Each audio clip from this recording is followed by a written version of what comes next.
আলোচনা সভার সম্মানিত সভাপতি, সম্মানিত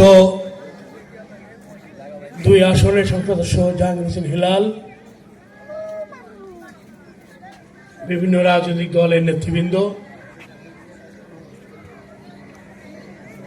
এবং এই দোয়া মাহফিল উপস্থিত এলাকার মুসল্লি ভাইরা, সবাইকে আমার পক্ষ থেকে শুভেচ্ছা। 21 নম্বর ওয়ার্ডের যে কয়টি নাম মুখে আনতে হয় তার মধ্যে মালিক হাজী সাহেব, মরহুম কামাল ভাই, এই দুজনের নাম সবার আগে আসে। এই অঞ্চলের মানুষের জন্য, মানুষের কল্যাণে তারা কাজ করেছে। মসজিদ, মাদ্রাসা, স্কুল, কলেজ, কবরস্থান প্রতিষ্ঠা করেছে এবং শহরের সবচেয়ে নিম্নআয়ের মানুষের বসবাস। এই অঞ্চলের মানুষ এই দুইজনকে কখনোই ভুলবে না। এসব কামাল ভাই আজকে তার মৃত্যুবার্ষিকী, এই অঞ্চলের চাল কলগুলোর সাথে যে মানুষের, কর্মজীবী মানুষের যে যোগাযোগ, বিশেষ করে বিভিন্ন অঞ্চল থেকে কর্মহীন মানুষরা এসে এখানে চাল কলগুলোতে কাজ করতেন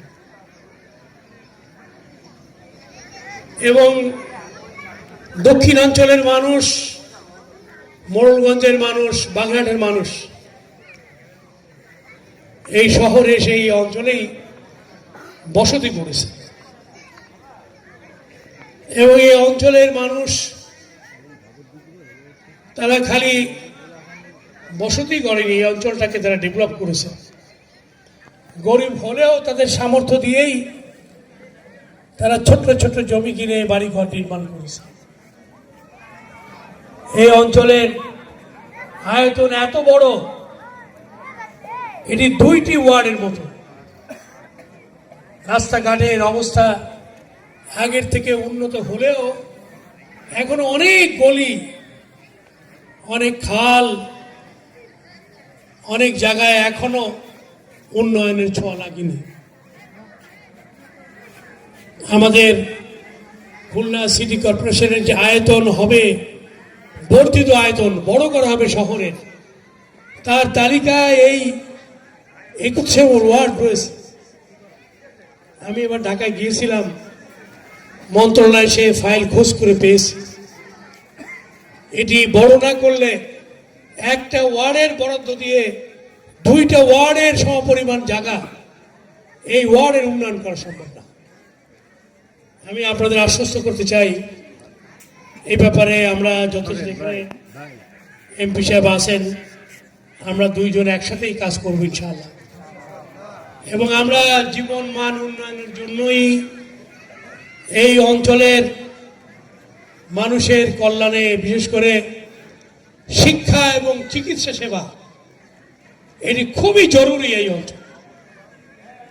এই অঞ্চল থেকে যারা রোগী হিসাবে চিকিৎসা নিতে যান শহরের অন্য প্রান্তে, এখান থেকে 5-6 কিলোমিটার দূরে, আর শিপইয়ার্ড রোডটা তো রোড না হলে কবরস্থান হলেই মনে ভালো হতো। এই অঞ্চলের মানুষের অভিশাপ এই শিপইয়ার্ড রোড দীর্ঘদিন আমাদের জ্বালাচ্ছে। আমরা এই বিষয়ে আমি নিজে পরিদর্শন করেছি, মিটিং করেছি, আরেকটা মিটিং আমাদের আছে। এটি আবার রিটেন্ডারের জন্য একদিকে নতুন করে বরাদ্দ পাঠানো হয়েছে।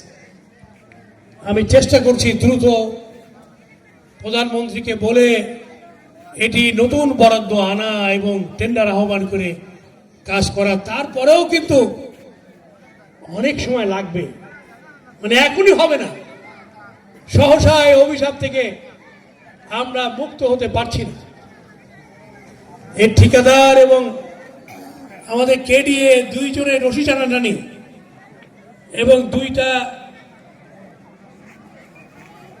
পক্ষের কারণেই আজকে ঝুলন্ত প্রিন্সিপিয়াল।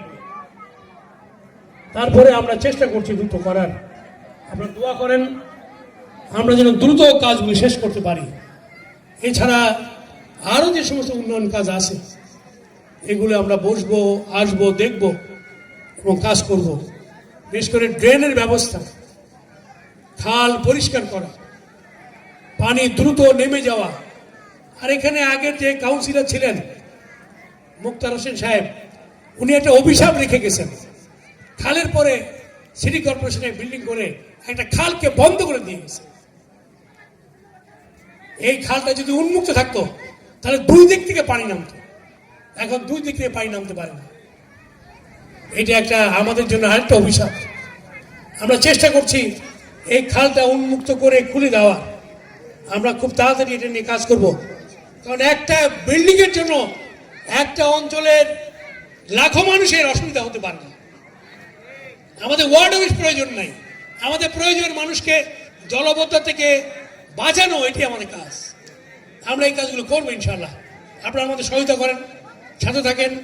এমপি সাহেব আছেন, আমরা দুইজনে মিলে এই কাজগুলো আমরা করব, যাতে করে এই অঞ্চলে মানুষ এই জলাবদ্ধতা এবং ভাঙ্গা চোরা রাস্তা থেকে তারা রেহাই পান। গলি গলি তবে একটু কাজ আছে, সেটি হচ্ছে যে কিছু জায়গা ছাড়তে হবে। যদি আপনার গরিব মানুষ 2 কাঠা 2.5 কাঠা জমি কিনে বাড়ি করেছেন, কিন্তু ড্রেনের জায়গা দিতে হবে, তা না হলে পানি কিন্তু খালে নামবে না। এই জন্য প্রত্যেকের বাড়ির সামনে একটু জায়গা ড্রেনের জন্য রাখতে হবে। আপনারা দয়া করে এই কাজগুলি করবেন, ইনশাল্লাহ আমরা সফল হব। আমি আর সময় নেব না। আজকে 5 জায়গায় ইফতার, আমাদের এমপি সাহেব থাকবেন, উনিও বসে চলে যাবেন, ওনারা 4-5 জায়গায়। জামাতের ইফতারও আছে জেলার, ওখানে আমি ইফতার করবো ইনশাল্লাহ। সবাইকে ধন্যবাদ, আল্লাহ হাফেজ।